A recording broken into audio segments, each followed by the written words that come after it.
I've learned a lot since I've been here so far in the last 24 hours. My first media post event like this, and it's been really great.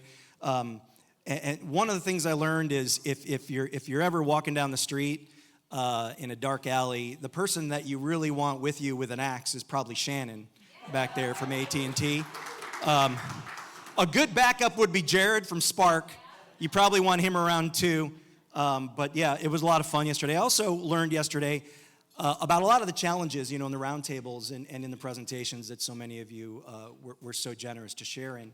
And one of the things that always came up was the creative. And I was inspired yesterday by so many of the creative presentations, whether it was Hanes or Bevel or the work that Luxottica and Sunglass Hut are doing. Everything kind of came back to the creative idea, right? And how you're building a brand. But at the end of the day, it's really hard. That's the hardest part about what we do, I think, is how do we make creative in such a way that actually stops the endless thumb scrolling that consumers experience all the time, right? It's really difficult because at the end of the day, the only way that a consumer really experiences all the data-led media planning and activation that you do is actually through the creative. And if that doesn't hit, if that's not on point, you have a lot of waste. It's really hard to know what works. It's hard to get a read on what works. And that's coincidentally what we solve for a little bit. So I'll talk about a few things really quick. I'll talk a little bit about us so you know who the heck we are and why I'm up here talking to you about this. And I'll try to share some examples as I do that. So not a ton of slideware about who we are. I'll do that real quick. And then show you some examples from some partners that we work with. And these disruptions that I'll start with also will kind of frame this is what we've built a company to solve for over the last 10 years. And then I'll give you a couple of quick, trends. We did a 2024 trends report that you'll be able to download at the end of this at your leisure. And I'll highlight some of those things that are really practical of what you can do from a creative standpoint that we've seen double-digit impact. So 3 real disruptions, exponential ecosystem fragmentation. I mean, this is no surprise. We've been talking about fragmentation since my beard was brown.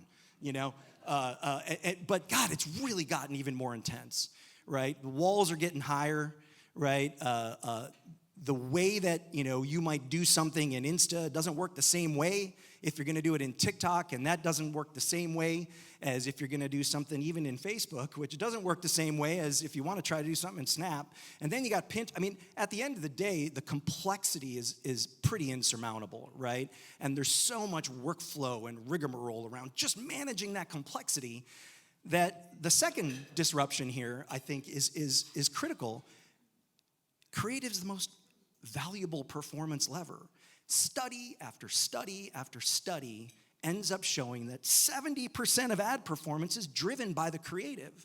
But, I've been in this business a really long time, and the process for developing creative is largely the same as it was when I started in this business in the 20th century, right? Which was this waterfall, manual creative process. But God, the amount of volume that you need to be successful today, because of that first point, there's just no way to do that on your own. There's no way to do that with just people. There's no way to actually deliver personalized experiences at scale through creative just through that kind of a process. And that's where AI really comes in, right? Now, we're an AI-powered company, and that serves our media solutions as well as our creative solutions.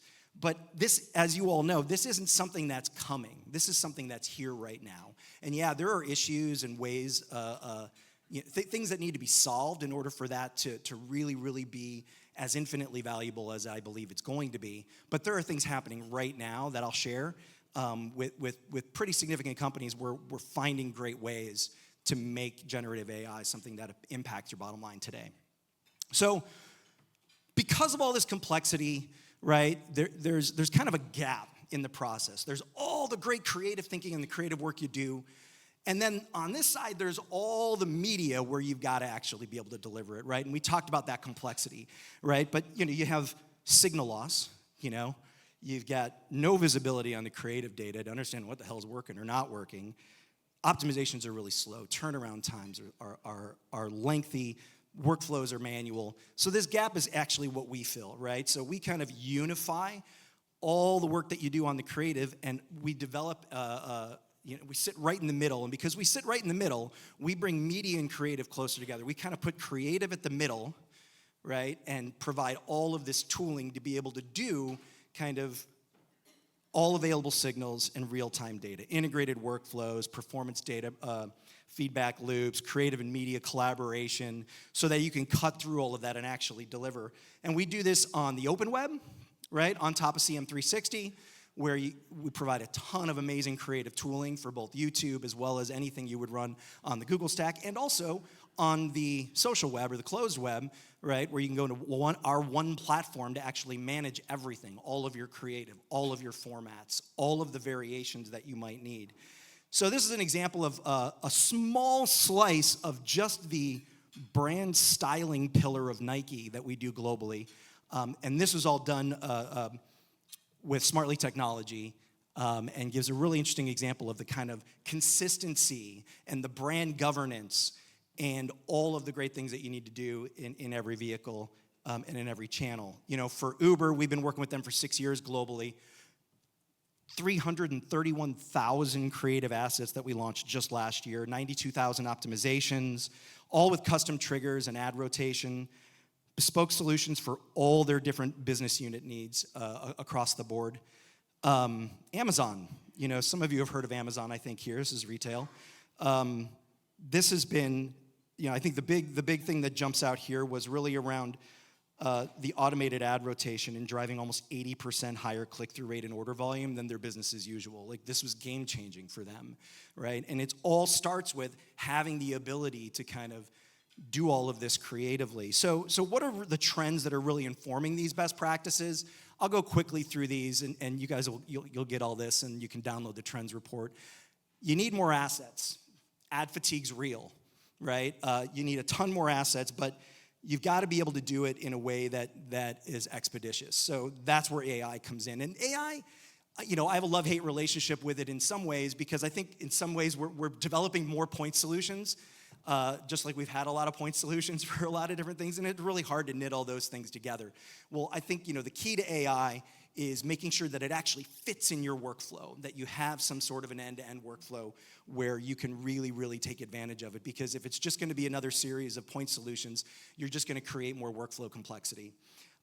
Modular design. You know, I was talking with some of you last night about some of the limitations that exist in templates, you know, within social. Now, we have bells and whistles on top of that give you a lot more flexibility, particularly in social platforms. But really thinking about modular design as kind of a brand design system is what we work with a lot of clients on, right? Making sure that you've got templates that are infinitely extendable, but that, you know, provide a level of predictability and scalability to what you do is really important. Personalization, you know, and we've talked about it for years. I mean, I was selling 15 years ago personalized media experiences at scale, and we were able to do that, albeit a little bit clunky, right? But data-led personalized media experiences is very real, and it's getting better and better and better, and there's more data. Even with signal loss, you know, the investments that so many of you have made in first-party data, you know, allow you the ability to deliver on that from a media standpoint, but doing it from a creative standpoint is critical. I mean, 85% of Gen Z completely agree that content that's personally relevant is way more important than viral content, right? So figuring out the personalization piece, even if it's to a degree of personalization, this is really about relevance. And something really basic and simple. Sometimes you can't do video everywhere, even though that's hugely valuable. And with our solution, we do offer kind of dynamic creative capabilities for video as well that works really well with short form. But just keeping it moving with motion is really, really valuable. Just a lot of stop motion and image collages really, really have a lot of impact. It really stops that scroll when you can incorporate that into things. And it seems really basic and it seems really tactical, but it's really, really powerful. And we see it consistently across over 700 clients. Entertainment-focused landscape. Sometimes it's hard to break through the clutter when everything's entertainment, but little breaks, little meditation breaks, little quizzes, you know, kind of that BuzzFeed style are really coming back and like breaking through again with a whole new slew of folks. I mean, this has become really big on TikTok. We see this on Insta. We see it on Snap. So providing those little breaks in the entertainment kind of bubble that everyone experiences can really, really be powerful in breaking through. So one other place where this is, these have all kind of borne fruit and have really emerged is with Foot Locker. So I'm just going to show a quick video. I was going to do an interpretive dance for this, but I think the video is going to be a lot better, especially for those of you that were out drinking late last night, because nobody needs to see me do an interpretive dance.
So these are really the four things as to why customers like Foot Locker and Uber and Amazon and Verizon and many others look to us.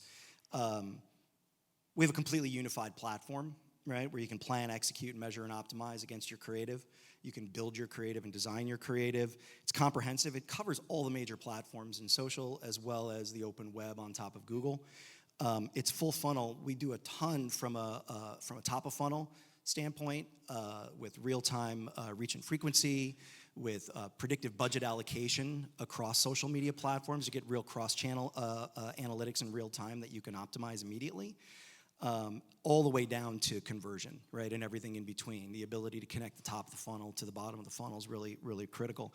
And it's always on. Everything we're doing is through real-time measurement and optimization. So our technology, from a social standpoint, we have APIs that sit on top of the native tools. So when you make changes in Smartly, it happens automatically, right? We're completely plugged into CM360, so when you make changes, there's no separate workflow. So most of what we do saves a ton of time and efficiency for our customers. All focused on that most important point, which is, at the end of the day, the only way that consumers actually experience all your brilliant media plans is through the creative that you put out.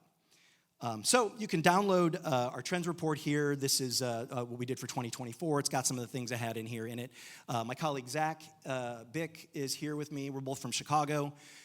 So if you want to talk about sports, we'll keep it limited to a very focused group of sports, you know, like the NBA from 25 years ago or something like that, or the Cubs from 10 years ago maybe. But thank you very much.